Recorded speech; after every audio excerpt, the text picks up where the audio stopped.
Welcome to the Public Library Survey training for new directors. I'm Terry Blauvelt, the Statistical Research Analyst for the Missouri State Library and the Administrator of the Public Library Survey. The purpose of the Public Library Survey is to collect data from approximately 150 library districts in Missouri to create statewide statistics. These statistics can be used to follow grant spending, evaluate programs, influence policy at the state and local level, and provide libraries with requested data sets catered to their needs. The reporting of your library's data is required by Missouri State Statute 181 and by a mandate from the United States Congress. The data you report will be from the most recently completed library fiscal year. This is the fiscal year established by your library. The Public Library Survey must be completed and submitted by November the 15th. We plan to have the survey open for data entry around the beginning of August and will notify the directors through email when it is open. It is best to complete the submission of your library's data well before the deadline. The composition of the survey can be broken down into three major parts: questions, responses, and definitions. The questions are based on the required responses to the Institute of Museum and Library Services and the Missouri State Library. The definitions are based on the IMLS definitions. Both the questions and the definitions can potentially change on a yearly basis. The great majority of the questions and definitions will remain the same from year to year. The responses are provided by the individual library districts. Some of the responses are pre-populated by the Missouri State Library in order to minimize the time spent collecting and inputting the data. Data is collected for 11 different subject areas. We will go over each of the subject areas in varying levels of detail. The first subject area in the Public Library Survey is the current administrative information. This includes data on the library location, director, contact information, legislative districts, and census population. We use data provided from the prior year's PLS submission to pre-populate the majority of responses in this section. Please double-check the responses to ensure the correctness of the data. If changes need to be made to gray boxes, send the change to the email address at the top of the page, which is terry.blauvelt@sos.mo.gov.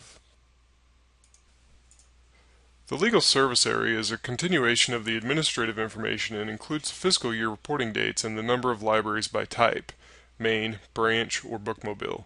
Most of this section is pre-populated. Public service outlets cover the name, location, and hours of all the libraries in a district. Much of this section is also pre-populated. Personnel is arranged on 2 pages and includes general information on librarians, employees, full-time equivalent employee hours, and volunteers. More specific information is collected on the library district director. Operating revenue encompasses all of the regular financial income of the library and is broken down into 4 categories: local government income, state government income, federal government income, and other income.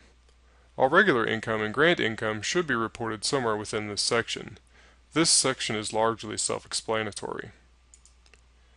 Operating expenditures cover all of the expenses of the library to include staff expenditures, collection expenditures, funds spent from athlete and entertainer tax, and funds spent from equalization.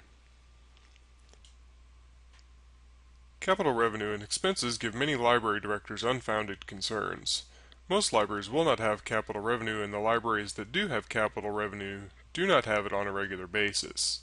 In order to count as capital revenue, it must be collected as capital revenue via special tax, bond, or specific donation and be used for a specific capital project outlined in the header of this section. Funds collected as general revenue, unspecified or general donations, and regular bonds cannot be counted as capital revenue. Capital expenditures are different. As long as the capital project qualifies as a capital project, such as site acquisition, new buildings, additions or renovations of library buildings, furnishings, equipment and initial collections for new buildings, building additions or building renovations, library automation systems, new vehicles, or other one-time major projects, and the funds are spent on one of the aforementioned projects, it can be counted as capital expenditure. As a librarian, I am sure you are familiar with the physical materials category. These are materials you can touch, have to find shelf space to display, and etc. Electronic materials are not as easy to define. While these are obviously electronic, their similarities end there. This category will change and encompass more as time goes on. Hopefully we will perfect the definitions in the process. For now we have two categories, library-held and consortia-held electronic materials. If the electronic materials are for sole use of your library, and they are selected by your library and held on or behalf of your library, they count in library-held materials. If they do not meet the three parameters previously listed and they are held by a consortium, they will go into the appropriate consortia-held materials response. As previously stated, the category of electronic materials will change, likely on a yearly basis, as many materials transition to these formats and new formats are developed and implemented. The services section covers a wide range of statistics covering everything from annual library visits and interlibrary loans to the circulation of materials. While the majority of this section is rather straightforward and requires exact numbers, questions 8.01 through 8.04 allow estimates based on real numbers. While it is best to have exact numbers, this isn't always possible to track.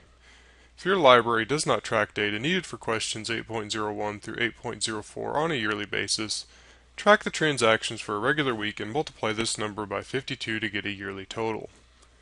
Circulation figures should come from your automation system or, in the case of consortia-held electronic materials, from the consortia vendor. Some consortium vendors do not break down the circulation into the age categories. If your vendor does not break down the circulation by age category, put the total circulation in the adult category and leave an edit explaining that the vendor does not break down the circulation by age. Programs are counted each time they meet. If a program meets once a month for the whole year, it would count as 12 programs. Program attendance is figured in the same way.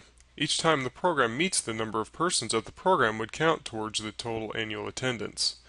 For instance, if the same 10 people meet at our aforementioned monthly program, the annual attendance would be 120.